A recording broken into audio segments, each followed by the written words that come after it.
दरम्यान पवारांच्या मंडल यात्रेवर मंगेश ससाणे यांनी देखील टीका केली। पवारांच्या राष्ट्रवादीची मंडल यात्रा म्हणजे सो चूहे खाकर बिल्ली हज को चली, मंडल यात्रा नाही बंडल यात्रा आहे असा टोला त्यांनी लगावलेला आहे। मंडल आयोग लागू करण्याच्या संघर्षामध्ये पवारांचं योगदान काय, ओबीसी नेते मंगेश ससाणे यांनी आता पवारांना सवाल उपस्थित केला।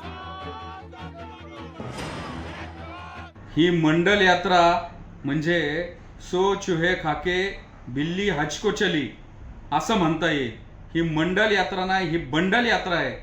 पवार साहेब, तुम्ही म्हणता की आम्ही मंडल आयोग लागू केला, पण ह्या मंडल आयोग लागू करण्यासाठी देशभरामध्ये जे छगन भुजबळ असतील, नितीश कुमार असतील, लालू प्रसाद यादव असतील, यांनी जो संघर्ष केला, या संघर्षामध्ये तुमचं काय योगदान होतं? त्यावेळेस तुमची काय भूमिका होती? तुमची जी मंडल यात्रा आहे, या मंडल यात्रेच्या मागण्या काय आहेत, ध्येय उद्दिष्ट काय आहेत, कुणबी दाखल्यावर तुमची काय भूमिका आहे, हे तुम्ही पहिल्यांदा स्पष्ट करावं। लोकशाही मराठी ऐका, पहा, जागरूक रहा।